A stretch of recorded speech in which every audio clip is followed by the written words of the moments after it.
Hello children, you're watching the 7th video of the chapter Python programming. Now I have already told that in the assignments sections as well as in your notebook corrections that when we talk about certain examples now onwards in videos, all that examples won't be there in your notebook. That is, I will not be copy pasting these examples into the notes which I am trying to provide you. So it is strictly recommended that you take down these example under each section which I am providing in the notes, or separately as examples. It's also fine with the answers of this example, because it will be helpful for you when you try out your assignments or for your examination point of view. So let's start. Logical operators, first part we already finished regarding and or, but there are small things which you keep it in mind, which you need to keep it in mind. Or when I asked questions in the last meet, I found that some are clearly getting the grip of what we are talking, but some are not. So logical operators questions will definitely come in the beginning phase of your exams and all. Later on definitely it will change to another style. So you need to understand the process. So let's move on to this our Python. Yes, the old exam. We are with the logical operators. We discussed basically the first two, that is our and or. But I just wanted to show you something which helps you to substitute the values or the return values what and or is giving back to you, and then using that in your notes. So understanding not won't be a problem. So I prefer when I am putting one example, take down those examples into your note, or you put it take down that in a paper, and later you take it down in the notes in the corresponding section, whichever way you feel like the notes should have these examples also. Alright, so this is regarding and. Okay, so let's start. You have print.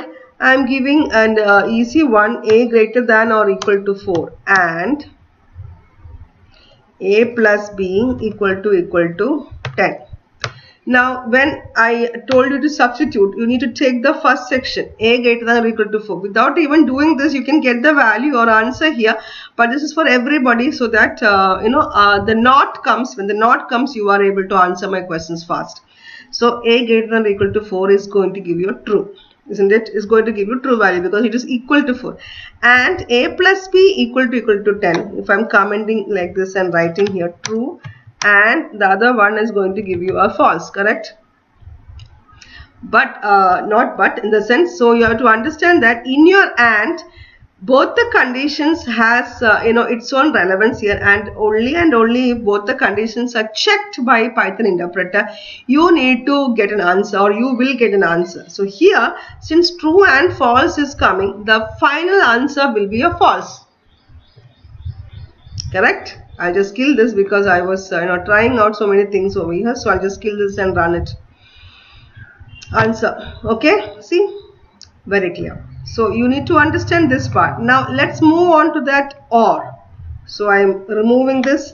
So by the time you might have copied that and. Now I have or.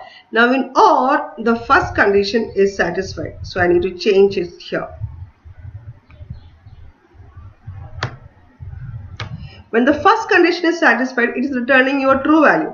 So we say in Python interpreter, the second condition, whether it is false or whether it is true, it's not even considered, because in or, if any of the condition is satisfied, the answer is going to be true only, isn't it? That is, or means true or true, true or false, false or true. Did I say false? No. True or true or false, true.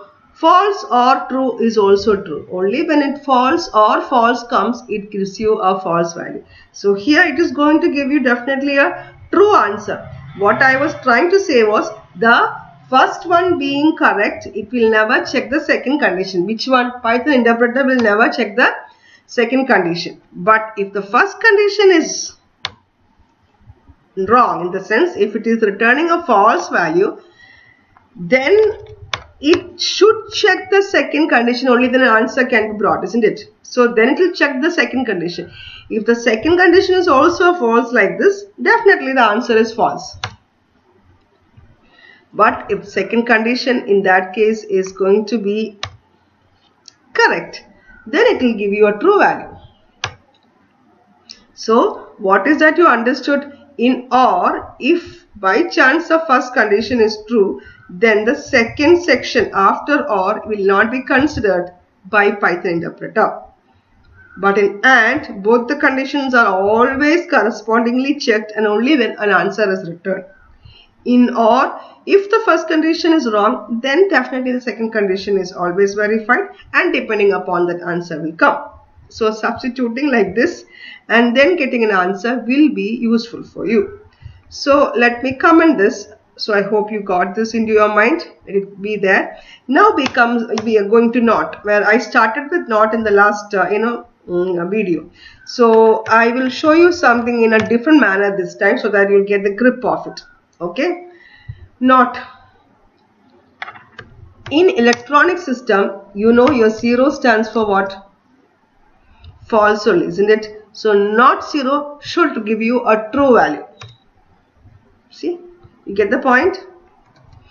Whereas any non-zero value, it can be 1, 2, 3 or any number, it will return you a true. That means if simply I write that one, 88, it is considered as a true value in your Python or in the logical operations concept. Not 88 is going to be a false. That means 0 gives you a not 0 in the sense that 0 gives you a false value, not 0 gives you a true value, 88 gives you a true value, not 88 gives you a false value. So once again, understand what I did. When we have a question like this, try to substitute. What is 0? 0 stands for false, not false. I should write this way, but I did not always put that because anyway I am going to comment this only. Not false means true. Okay. Now if I put each example has to be copied. Okay. Negative I am putting. Okay. Any number, it's a non-zero value. Now this is true. Which one? 99 is considered as true. Not true is false. See how you are getting the answer easily without even confusing anybody. Now let's try in substituting what we did in the last class. A is 4. What is A? True. Correct? No, because A is having this 4 is what is it? True. Opposite, not true, false. Getting me? Now I am putting our name one. Let's see what is happening. Now it's not a number. How? Because this name one is having the value called as TC.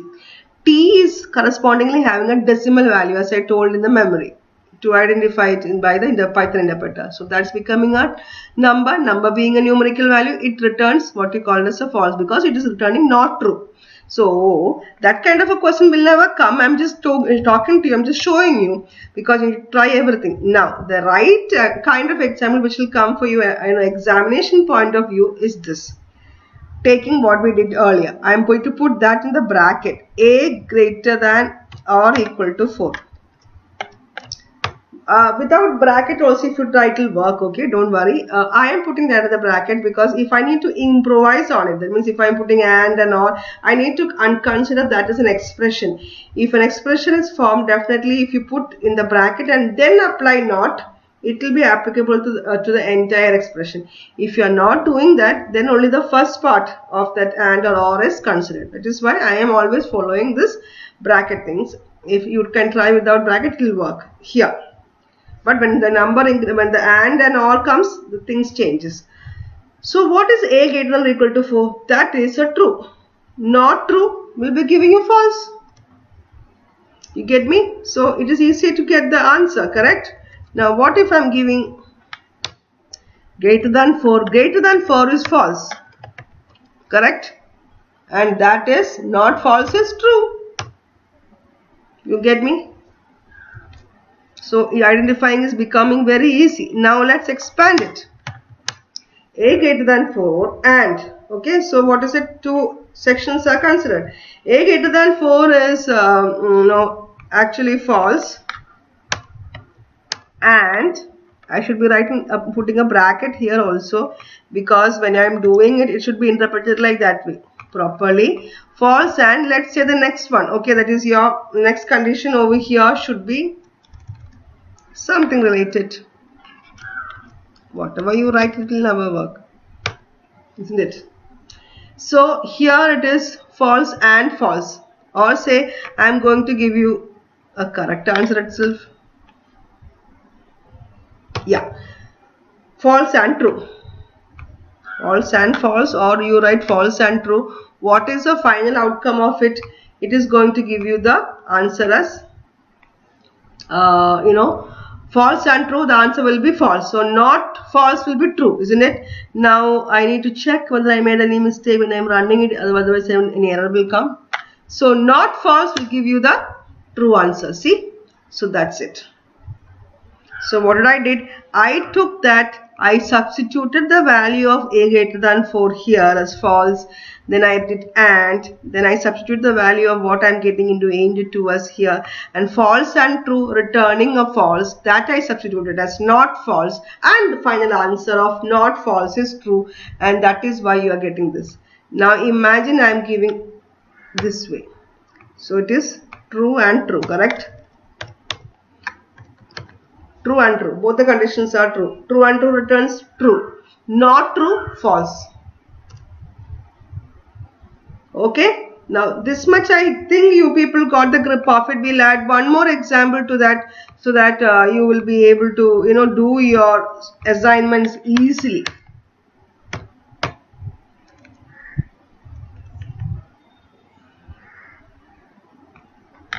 What is this? First condition is false, or only false or true, correct? It is returning false or true, means first condition is false, second condition is true. So false or true returns true, because one of the condition is satisfied. Not true, the final answer, not true is false. This is it. So how to check with your corresponding logical operation is over, or how to evaluate your logical operation is over. Now comes identity operators. Okay, so let's try. Now remember, in identity operators it will work properly with your numerical values. It will show some issues with your name one. We will see why it is coming, we'll understand later. Okay, but I'll just use it so that you can get an answer if it is shown like that. So I'm removing this. So I hope you people have taken down what I have given. Alright. Now print A is identity operator. Okay. E is 4. A is 4, isn't it? So what are you expecting? It should be giving you true. Correct? Yes. Now what if I am giving this here not, and then that putting in the bracket? It should have this. A is 4 is true, not true is false. Okay, so I'm adding that and showing you. Now what if I'm removing that?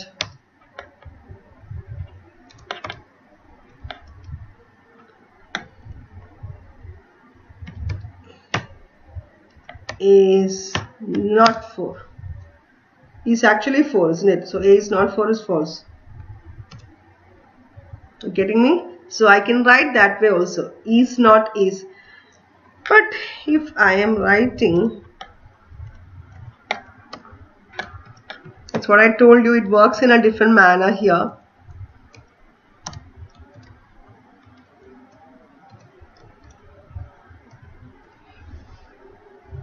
Okay, see, name1 is TC. In that case, very clearly it is checking the address of name1 and the value of TC's address, and if the address is values are checking and that is matching only, then it will work. But you know that answer, you don't have to worry about that. Answer is correct. See, true. TC. If I am saying name1 is not, TC is false. Okay. So that's regarding your is not and is. Membership operator, let's not go and explore it now, because we need to reach the next, definitely not next, the next chapter, okay, that is called as our looping. That time we will deal it properly. So logical and identity operators are completely checked. The answer will come. I can extend with and or also. Okay, so I'm going to wind up. So this is clearly giving the idea about identity operators. I will add literals also, because in the last chapter also, the last video also, I want to talk about literals and incomplete. So I'm just putting that also, okay. Literals are already been given here. They are called the constant values of Python. Now already we have here two literals. TC is a string literal. Sam is a string literal. Anything which is given in double quote is a string literal. 4 and 7 are numerical literals. If I write, then this becomes a floating point literal. Okay. Now then if I write